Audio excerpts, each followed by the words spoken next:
sesión.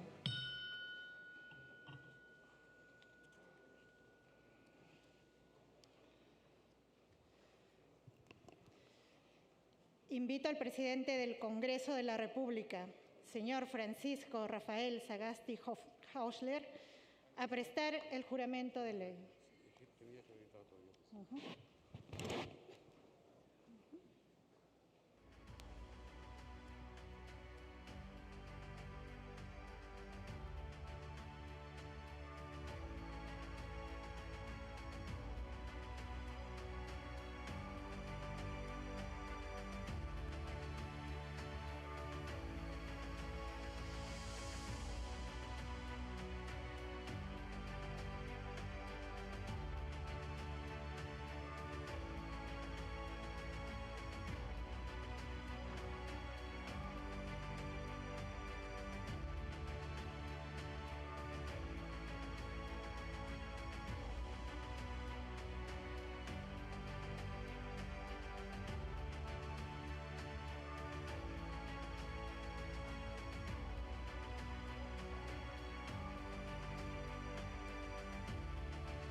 Yo, Francisco Sagasti Hausler, juro por la patria y por todos los peruanos que ejerceré fielmente el cargo de Presidente de la República para completar el período constitucional 2016-2021, que defenderé la soberanía nacional y la integridad física y moral de la República, que cumpliré y haré cumplir la Constitución política y las leyes del Perú, y que reconoceré, respetando la libertad de cultos, la importancia de la Iglesia Católica en la formación cultural y moral de los peruanos.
Himno Nacional del Perú.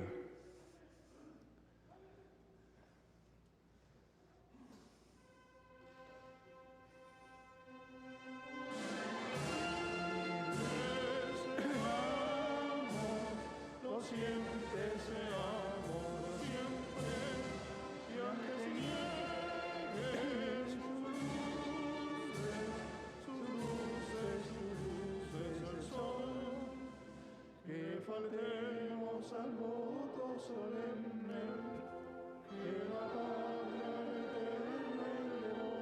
Que faltemos al voto solemne que la patria eterna elevó. Que faltemos al voto solemne que la patria eterna elevó.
Perú.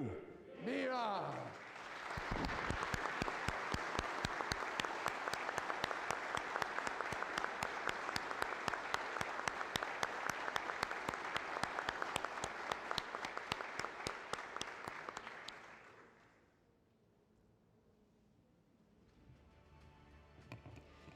Invito al señor presidente de la República a dirigir su mensaje al Congreso.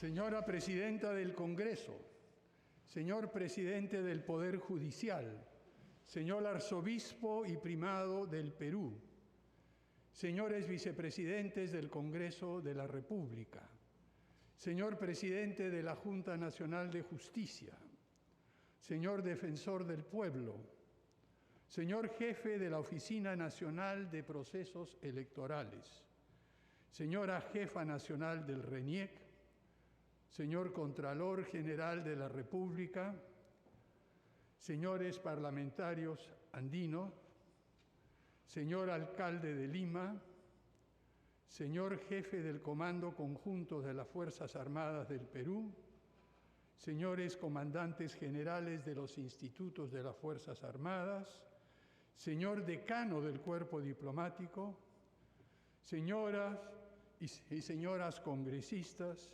ciudadanos y ciudadanas todas. Agradezco al Congreso, agradezco a la ciudadanía por esta alta designación, pero este agradecimiento es también un compromiso. Sean mis primeras palabras para recordar a los jóvenes ciudadanos Jack Bryan Pintado Sánchez y Jordán Inti Sotelo Camargo, lamentablemente fallecidos durante las últimas jornadas, que expresaron y vieron la movilización ciudadana realizada en ejercicio legítimo del derecho fundamental a la protesta. Agradezco a sus familiares, agradezco la presencia de ustedes aquí y también la presencia de la señora Verónica, madre de John Cordero, quien está en este momento tratando de recuperarse de las graves heridas que recibió. No podemos devolver la vida a estos jóvenes, pero sí podemos evitar que vuelva a suceder. Podemos además apoyar decididamente a los heridos, algunos de ellos de gravedad. En nombre del Estado, les pido perdón a sus familiares y a ellos, y a todos los jóvenes que marcharon por defender la democracia y que nos hicieron recordar a muchos que tenemos años ya de la importancia que tiene la vocación de servicio. En el Perú y en el mundo entero estamos viviendo tiempos de incertidumbre, de inconsistencias, de contradicciones, de amenazas y de miedos, de rencores y de resentimientos. En este cambio de época que nos ha tocado vivir a todos nosotros, es difícil orientarse y encontrar un rumbo en medio de la turbulencia y la catástrofe acelerada que es esta pandemia, que en pocos meses nos trastornó la vida en todo el mundo, y de la catástrofe en cámara lenta, pero no tan lenta ahora, la catástrofe del cambio climático, que también amenaza en modificar radicalmente los cimientos de nuestra civilización.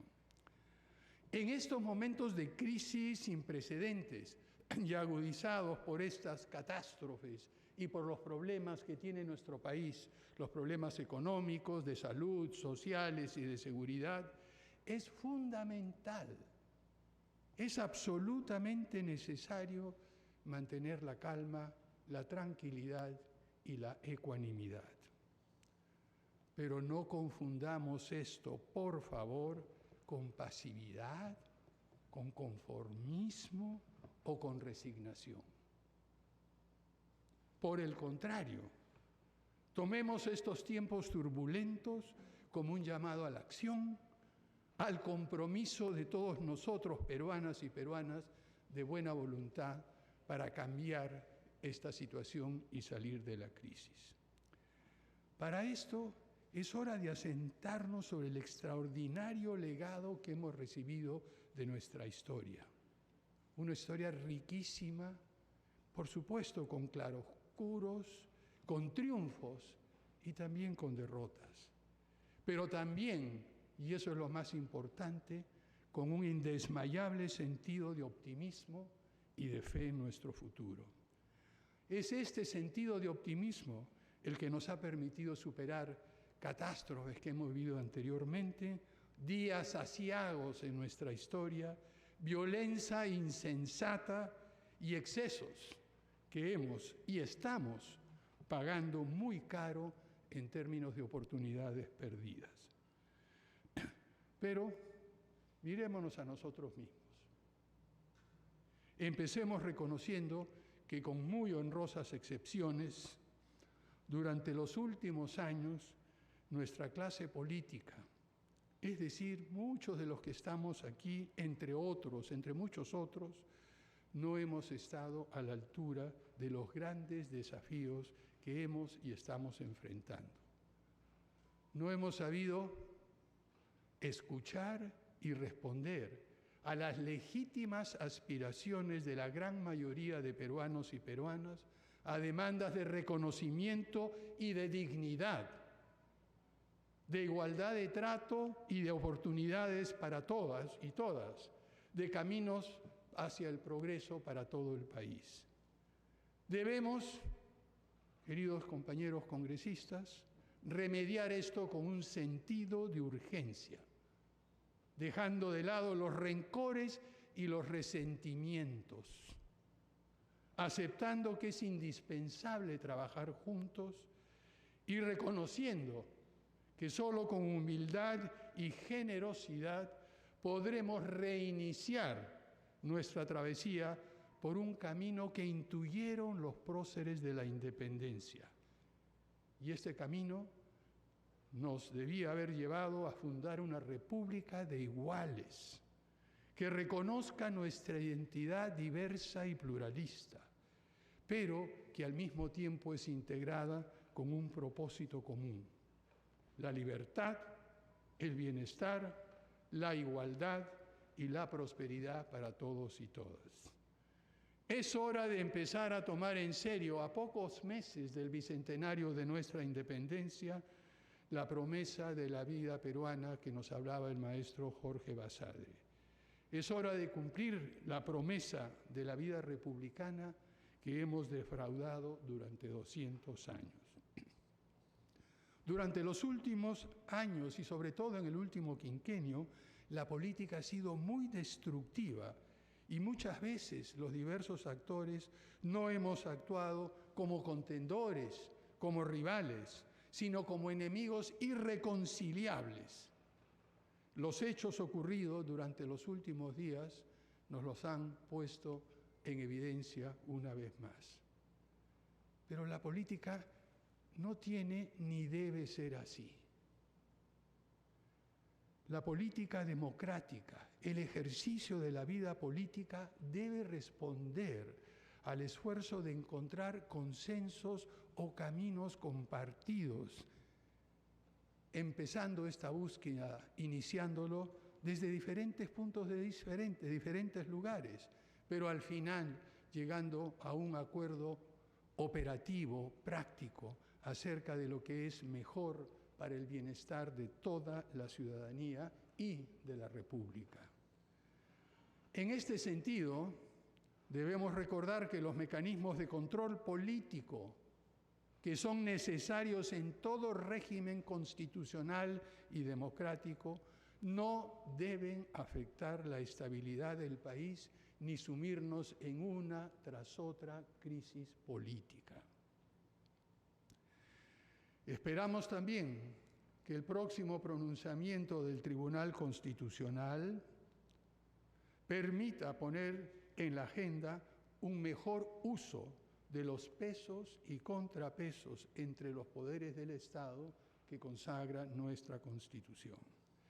El bicentenario de la independencia, queridos colegas, queridos ciudadanos, queridas autoridades, debe estar caracterizado por prácticas políticas que nos permitan construir un Perú mejor, un Perú más unido, un Perú con menos rivalidades, con menos problemas, con menos confrontaciones. Un país inclusivo, donde se valoren los talentos y se generen oportunidades para todos. En realidad, esa es la demanda del gran movimiento ciudadano en todos los rincones del país. Movimiento que se ha despertado y alentado sobre todo por la actitud de los jóvenes que considera, como dije hace unos momentos, que la clase política no ha estado a la altura de lo que se requiere ni se ha comportado conforme a las exigencias del momento actual. Este gran movimiento que hemos visto en todas las regiones de nuestro país, este movimiento le pertenece a los jóvenes, le pertenece a la juventud.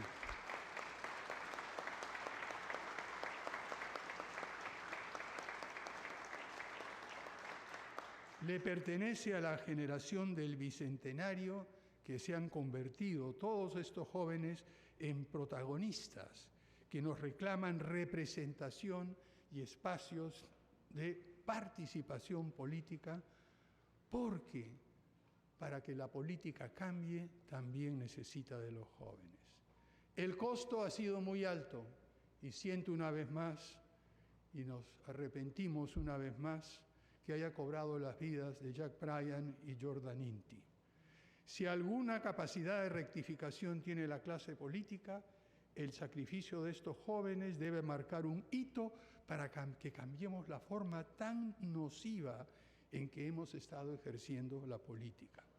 Por eso, desde el gobierno, haremos un reconocimiento público a la contribución de los jóvenes que nos han ayudado y nos han recordado que es preciso reafirmar la vida democrática de nuestro país. Para eso, anuncio, como presidente de la República, que la beca Presidente de la República cambiará de nombre por beca La Generación del Bicentenario.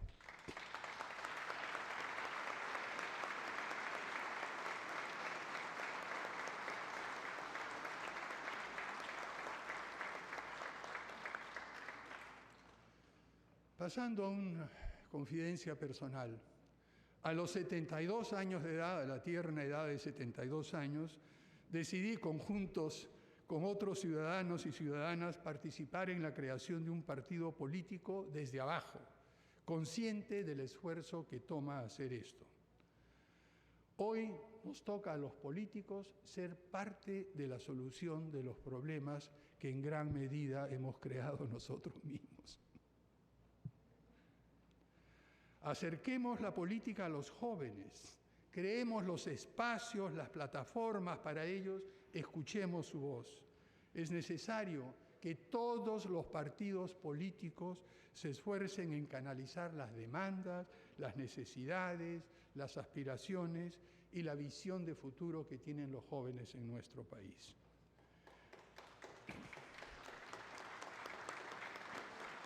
Este gobierno de transición, surgido en tan graves circunstancias que vive la patria, no será un gobierno partidista, sino plural, que responda precisamente a la necesidad de que la política sea un punto de encuentro, para que sin renunciar a nuestras perspectivas, a nuestros ideales, a nuestras maneras de ver el mundo, lleguemos a compromisos reales de acción compartida.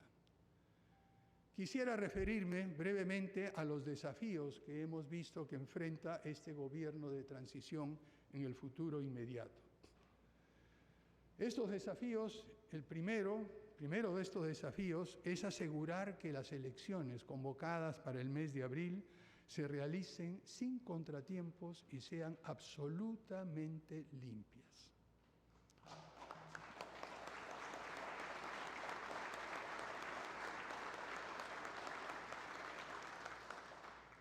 Mantendremos desde el Gobierno una actitud de absoluta neutralidad en el proceso electoral en marcha y dotaremos de los recursos necesarios a los organismos electorales para garantizar resultados que reflejen a cabalidad la voluntad ciudadana.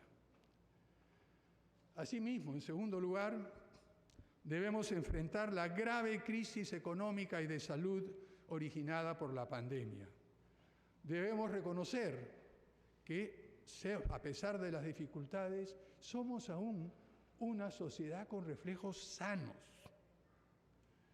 que es capaz de tomar conciencia y reclamar más y mejores servicios de calidad, sobre todo servicios de salud y de educación.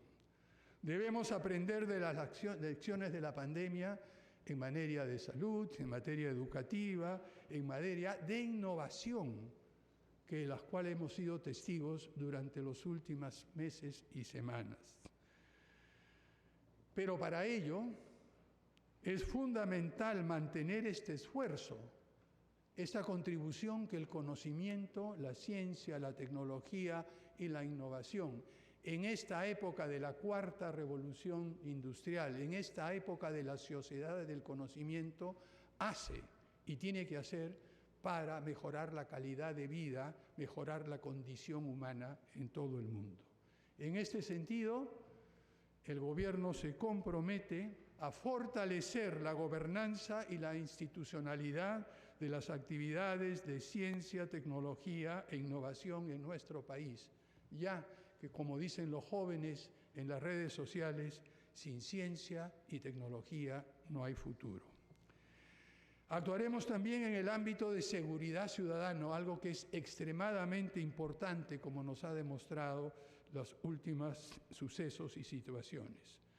Las primeras acciones serán encontrar a los compatriotas, redoblar esfuerzos para encontrar a los compatriotas que siguen desaparecidos e instigar al Ministerio Público a continuar con las investigaciones y profundizar las investigaciones sobre las acciones violentas que causaron una tragedia. No habrá impunidad. También velaremos por un manejo responsable del presupuesto público que atienda a las prioridades de salud y promueva la reactivación de nuestra economía. Hago un llamado a los empresarios, al sector privado en general, para que se comprometan y apoyen la reactivación económica que tanto necesitamos para devolverles a todos los trabajadores sus maneras de ganarse la vida. Promoveremos el fortalecimiento y la autonomía de instituciones clave, cuyo accionar independiente debe ser protegido de los vaivenes públicos. Además, por supuesto, de la autonomía constitucional que tiene el Banco Central de Reserva, consideramos entre ellas a la Superintendencia Nacional de Educación Superior, la SUNEDU, a la Procuraduría General del Estado,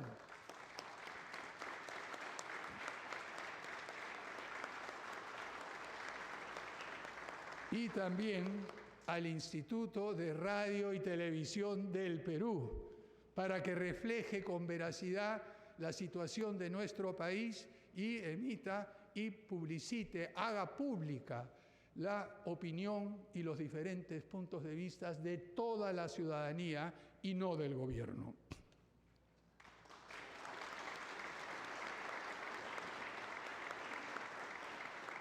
Debemos también seguir trabajando, como ya se ha empezado a hacer desde algún tiempo, ser un país para ser un país de igualdad de oportunidades, sobre todo para las mujeres que representan el 51% de la población peruana y que debemos buscar y trabajar en la manera de ofrecer igualdad de oportunidades, como ya se ha venido haciendo recientemente en el proceso, en las reglas del proceso electoral. Quisiera compartir la idea que desde el gobierno, además de estos desafíos, tenemos con respecto a las tareas y mencionar solo algunas de ellas.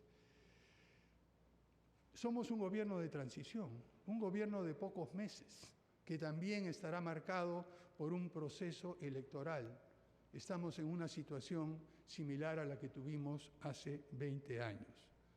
Por eso, lo primero será establecer un rumbo, una orientación para que la ciudadanía tenga la idea de que el país, el gobierno, tiene una propuesta hacia dónde va nuestro país. Un país más democrático, más egalitario, un país republicano en todo el pleno sentido de la palabra. Es decir, cumplir la promesa de la vida republicana a la que me referí anteriormente.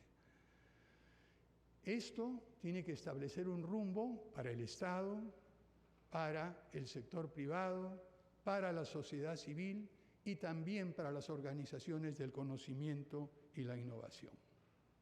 Daremos esa idea de hacia dónde puede dirigirse y hacia dónde puede llegar nuestro país en este mundo tan turbulento que he descrito anteriormente.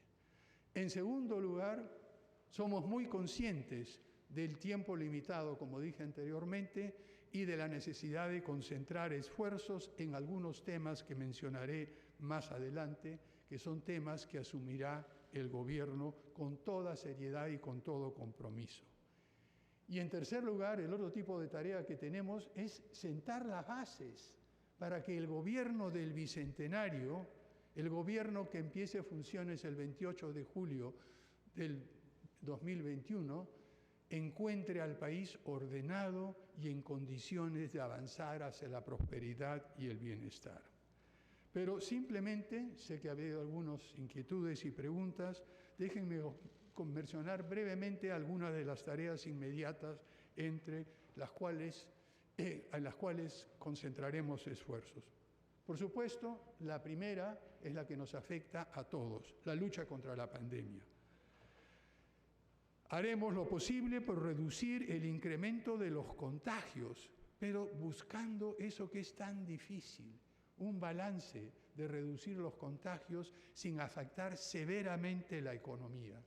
Ya hemos visto lo difícil que resulta eso, pero tenemos la experiencia adquirida y buscamos, sobre la base de esta experiencia, buscar un justo medio, un canal, una forma de poder equilibrar la salud y el bienestar económico. Será muy difícil. Para esto, una de las cosas que tenemos que tomar en cuenta es que es preciso diseñar medidas diferenciadas de acuerdo a la situación de cada región. No nos sirven, ya lo aprendimos, medidas iguales para un país tan diverso como el nuestro, con condiciones tan diferentes en cuanto a la pandemia y sus consecuencias.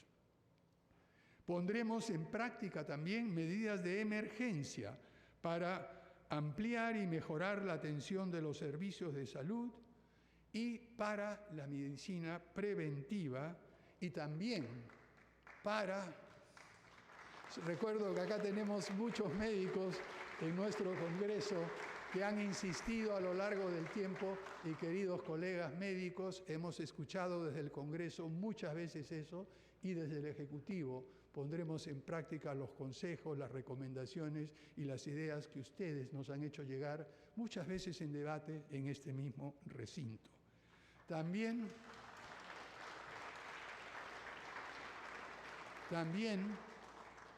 sabiendo ya que los esfuerzos en nuestro país y en otras partes del mundo están llegando ya a producir y a difundir las vacunas, buscaremos la manera de que estas vacunas puedan llegar al país, distribuirse de manera equitativa y justa lo más rápido posible, atendiendo primero a los más vulnerables. Esos son dos de los desafíos centrales que inmediatamente abordaremos en el campo de la salud. En el campo del crecimiento económico y gestión responsable de las finanzas públicas, garantizaremos la estabilidad económica y el equilibrio fiscal. Tenemos presentes y hemos aprendido las lecciones de dejar de lado este requisito previo, esta condición fundamental para el crecimiento económico, para el bienestar y la mejor distribución de lo que nuestro país produce y genera con esta riqueza tan grande de recursos naturales que tenemos. Esta estabilidad económica y equilibrio fiscal, y disculpen, queridos compañeros congresistas, que muchas veces, por atender a las realmente claras y justísimas demandas de muchísimos sectores de nuestro país, sobre todo en las diversas regiones del Perú, se tratan de proponer, pero que se enfrentan con frecuencia con la dura realidad de unas arcas públicas disminuidas por una recaudación fiscal que ha caído en 30%, con dificultades enormes para equilibrar el presupuesto público, y será sumamente difícil, y les adelanto eso, porque sé que hay muchas demandas justas, pero también desde el Poder Ejecutivo tenemos la responsabilidad de atender lo más urgente, lo prioritario entre esas demandas, pero haciéndolo respetando la estabilidad y el equilibrio, porque si no lo hacemos, perdemos todos. Todo nuestro país pierde.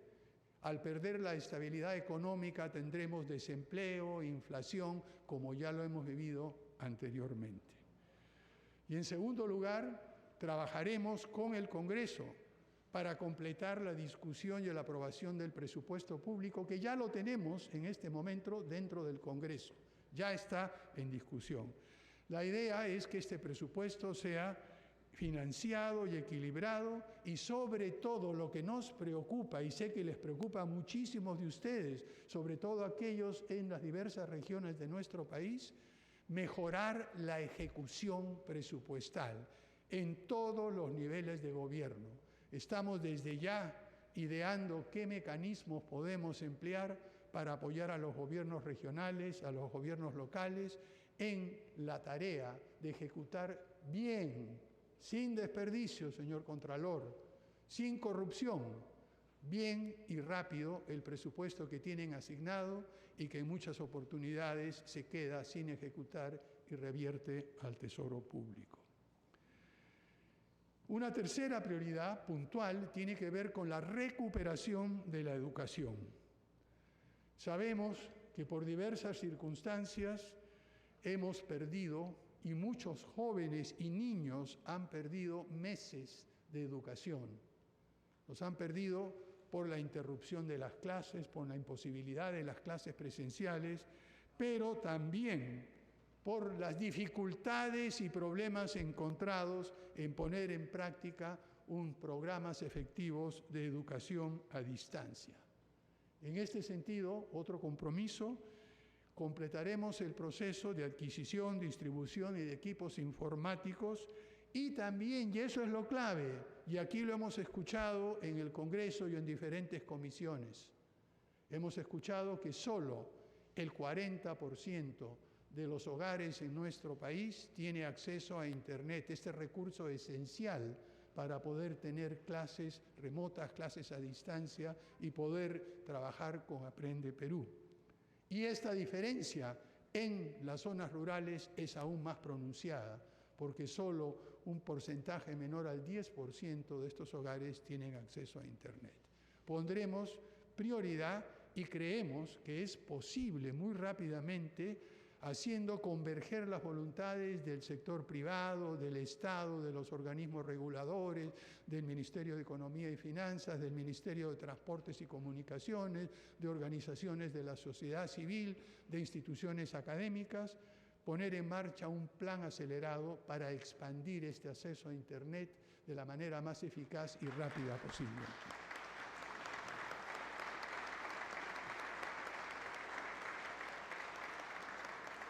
Y una tercera prioridad en la cual este Congreso ha reiterado muchísimas veces su compromiso es el fortalecimiento de la educación superior y el refuerzo de la SUNEDU. En eso ninguno de los congresistas aquí presentes cederemos y desde el Ejecutivo menos aún.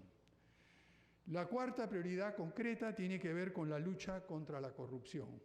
Y allí el Poder Ejecutivo no tiene una intervención directa, esas son las instituciones de la Fiscalía, el Poder Judicial, etc.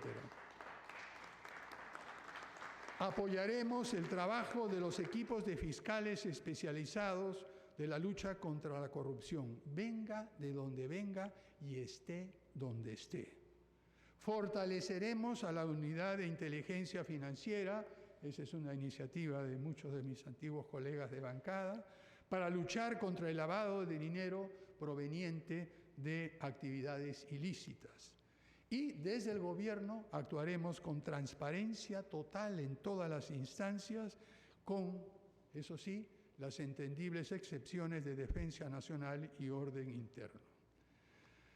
Trabajaremos en conjunto también con otras instituciones del Estado, esperamos, y señores congresistas, quisiera decirle, queridos colegas o ex colegas, ya no sé, todavía no me acostumbro a este cambio súbito de condición, que las puertas del Poder Ejecutivo, las puertas del Palacio de Gobiernos están abiertas para todos.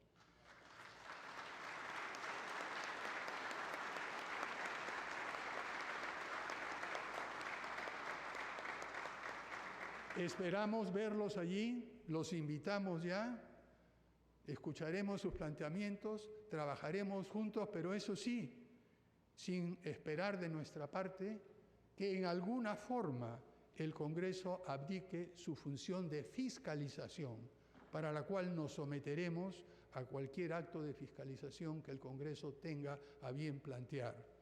Y lo que esperamos que esta nueva vía de comunicación y de diálogo mutuo, de diálogo entre dos poderes del Estado, permita superar esos antagonismos que tanto nos han costado en el pasado.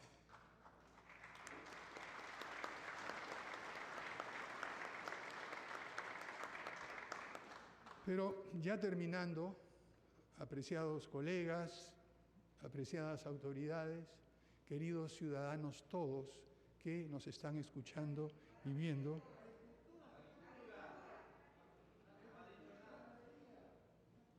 perdón, para terminar quería decir dos temas adicionales.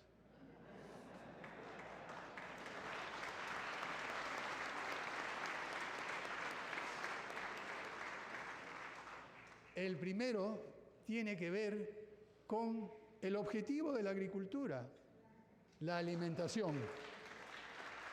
Y en ese sentido, una de las primeras tareas, siguiendo lo que ha planteado y aprobado el Acuerdo Nacional, que contamos con la grata presencia de su secretario técnico, el distinguido intelectual Máximo Hernández, el Acuerdo Nacional ha aprobado un programa de hambre cero. Y el hambre ahora, como resultado de la crisis, como resultado de la pandemia, es algo que todos debemos combatir. En este sentido, desde ahora lanzamos una invitación a los representantes del Acuerdo Nacional para diseñar conjuntamente con el Gobierno, con el Poder Ejecutivo y con ustedes, queridos congresistas, medidas para implementar este plan hambre cero. Y es ahí donde la agricultura encuentra su prioridad, queridos colegas.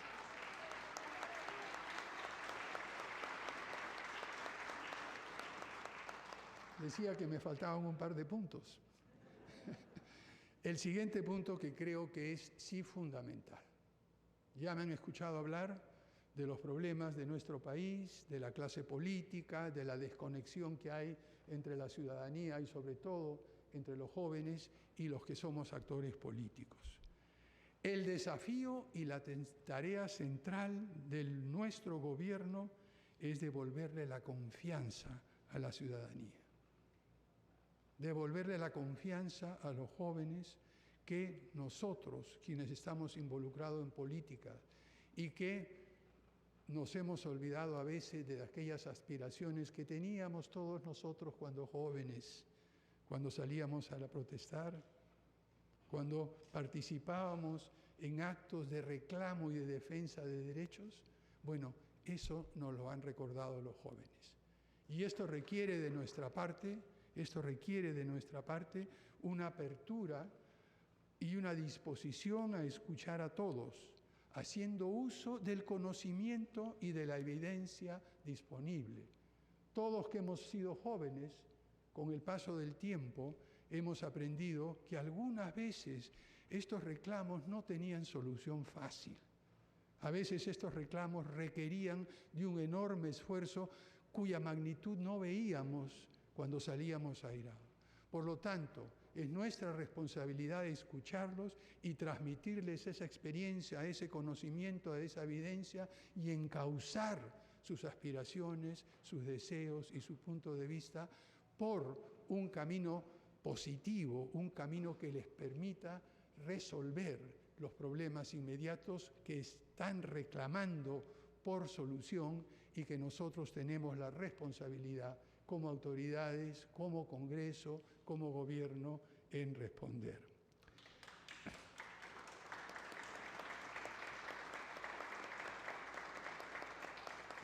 En resumen, queridos colegas congresistas, apreciadas autoridades y queridos peruanos y peruanas, a pocos meses del Bicentenario haremos lo posible desde el Gobierno para no solo ganarnos la confianza de la ciudadanía, sino también para devolverle la esperanza, para devolverle esa capacidad de imaginar y pensar en un Perú mejor y hacerlo realidad. Son ellos quienes en los próximos años, en medio de este cambio de época y cambio turbulento, nos encauzarán hacia un Perú mejor para todos y para todos. Confianza y esperanza son dos cosas que esperamos devolverle a la ciudadanía en los cortos meses que nos quedan. Y termino ahora sí, queridos amigos, citando unas palabras de César Vallejo, que creo que ilustran bien la tarea de superar rencillas y disipar rencores.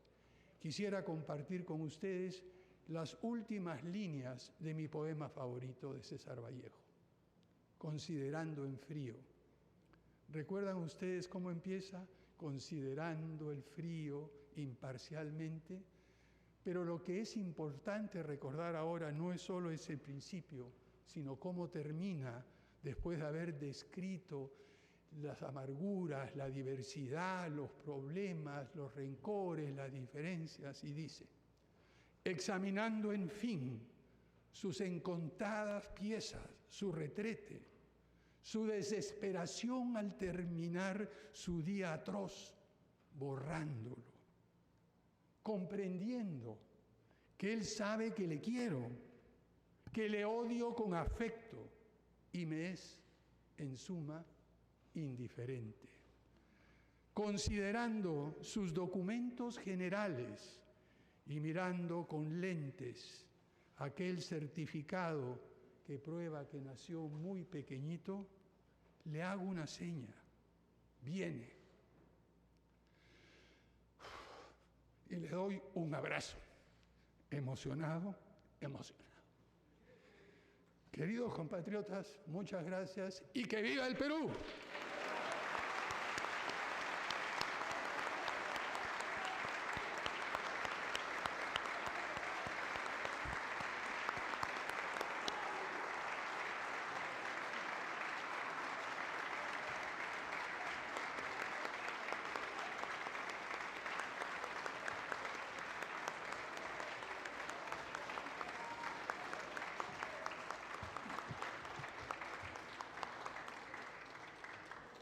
Tomen asiento ustedes.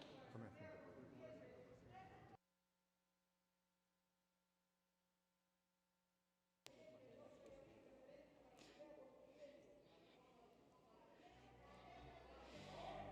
Señor presidente, la representación nacional agradece su presencia en esta sesión solemne y lo invita a retirarse cuando usted así lo considere oportuno.